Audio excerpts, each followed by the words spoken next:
అందరికీ నమస్కారం, శుభోదయం. Welcome to profit master. ఇవాళ 13th December Wednesday.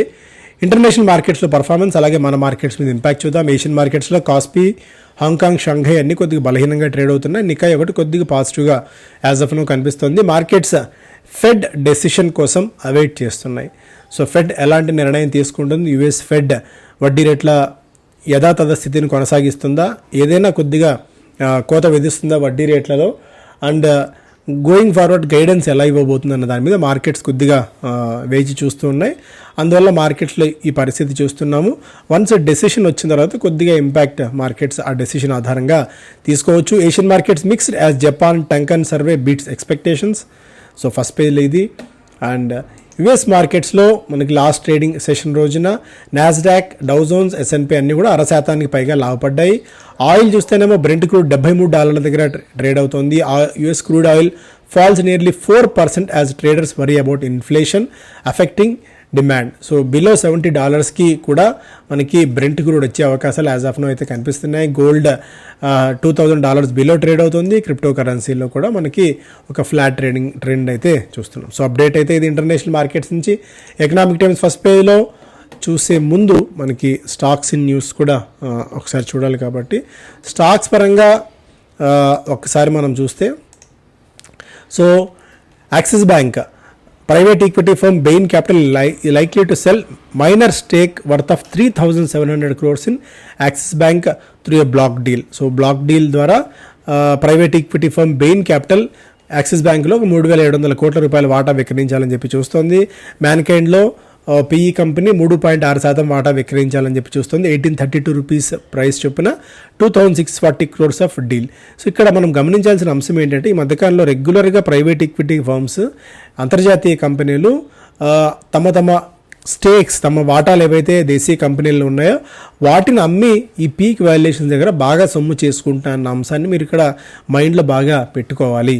Bank of Baroda A meeting of capital raising committee of the bank is scheduled to be held on December 15th. అదొకటి. Shilpa Medicare Bengaluru unit has received approval from TGA Australia to manufacture labeling, packing and testing of medicinal oral mouth dissolving films. అదొకటి. Shilpa Medicare కి ఒక positive news. And Equitas small finance chief compliance ఆఫీసర్గా 5 ఏళ్ల పాటు అశ్విని బిస్వాల్ నియామకం అయ్యారు. లారస్ ల్యాబ్స్కి USFDA 483 form ఇచ్చింది విత్ 5 అబ్జర్వేషన్స్ వాళ్ళ పరవాడ ప్లాంట్కి. విప్రో, సో పెద్దగా దాని గురించి న్యూస్ ఏమి ఉండకపోవచ్చు. ఎకనామిక్ టైమ్స్ ఫస్ట్ పేజ్లో retail inflation at 3-month high, factory activity rebounds. So factory activity rebound అవ్వడం అనేది ఒక పాజిటివ్ న్యూస్ అయితే, రీటైల్ ఇన్ఫ్లేషన్ 3 నెలల గరిష్ట స్థాయికి చేరుకోవడం అనేది కొద్దిగా ఆందోళన కలిగించే విషయం. నిన్న పోస్ట్ మార్కెట్ న్యూస్ వచ్చింది. Government eyes 30,000 crores from capex scheme. ఒక date. More highs bring more profit booking.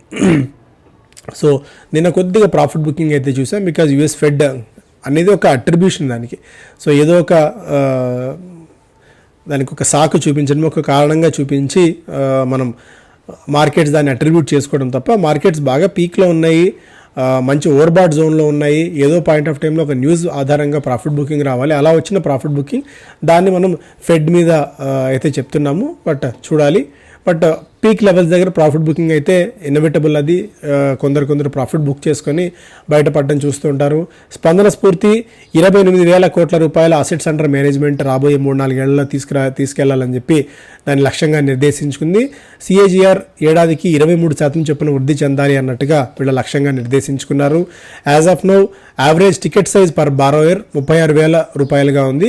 గరిష్టంగా ఈ లెవెల్ని 80,000 రూపాయలకి కంపెనీ పెట్టుకున్నారు. యాజ్ ఆఫ్ నౌ 9,784 కోట్ల రూపాయల అసెట్స్ అండర్ మేనేజ్మెంట్ ఉన్నాయి ఎన్బిఎఫ్సి కంపెనీకి. క్రిస్ క్యాపిటల్ మ్యాన్కైండ్ ఫార్మాలో 7.6% వాటా విక్రయించబోతుంది విత్ 5,589 crores ఆఫ్ ఓవరాల్గా డీల్ సైజ్ ఇది. ఎస్ బ్యాంక్ 4,200 కోట్ల రూపాయల కార్పొరేట్ అండ్ రీటైల్ బ్యాడ్ లోన్స్ని అమ్మకానికి పెట్టింది. So all cash offer. So ఎవరైతే no reserve price set for both books, banks had last year sold 48,000 crores of NPAs to JC Flowers.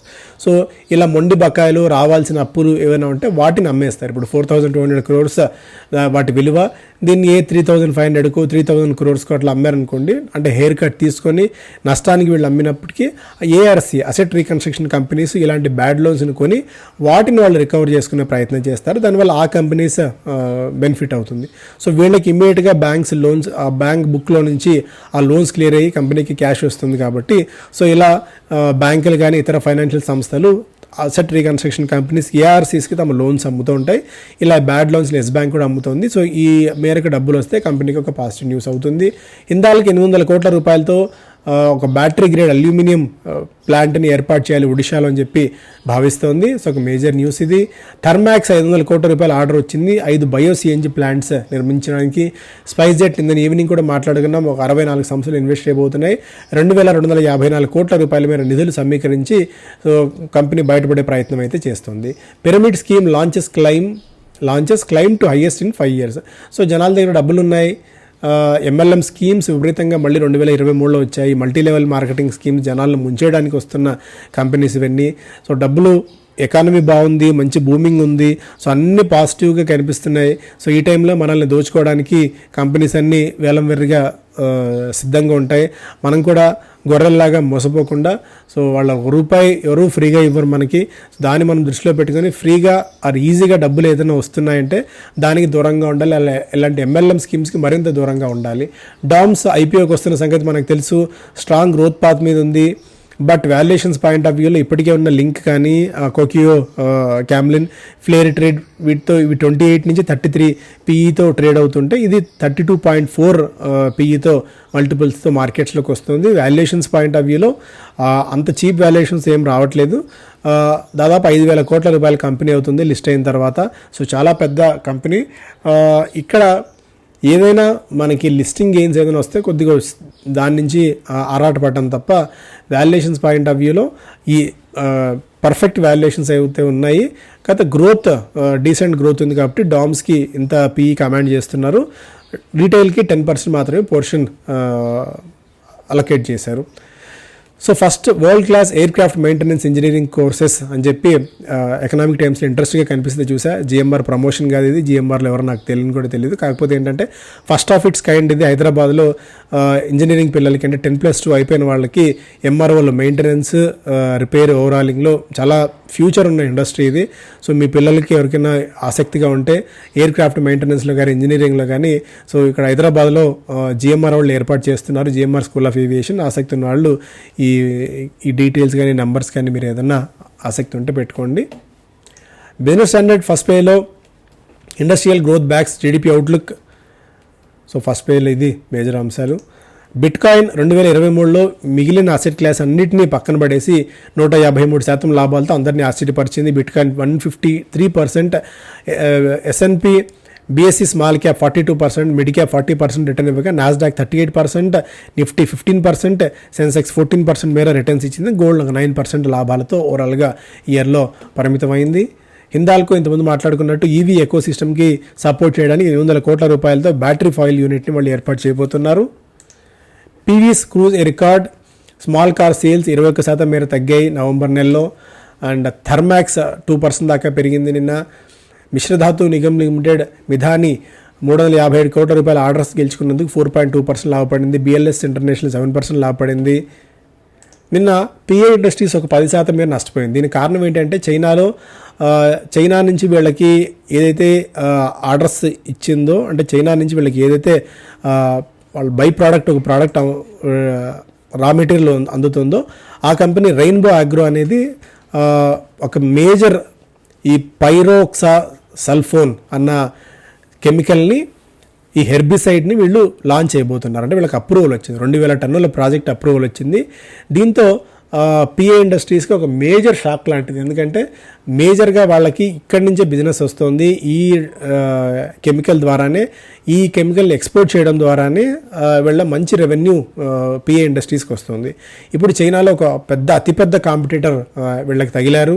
And దీనికి తోడు rainbow నుంచి వీళ్ళకి ఇంతకాలం సరుకు అందుతూ ఉండడము ఇవన్నీ చాలా పెద్ద దెబ్బగా యాజ్ ఆఫ్ నో పీ ఇండస్ట్రీస్కి కనిపిస్తుంది. అందువల్ల స్టాక్లో అయితే ఒక స్ట్రాంగ్ జోల్ట్ లాంటిది తగిలేదని చెప్పుకోవచ్చు రెయిన్బో అగ్రో రూపంలో. సో ఎంత దాకా పడుతుంది ఏంటి అనేది ఇప్పటికిప్పుడు చెప్పడం కష్టం, కానీ బట్ ఒక మేజర్ షాక్ అయితే పిఏ ఇండస్ట్రీస్కి దీని ద్వారా.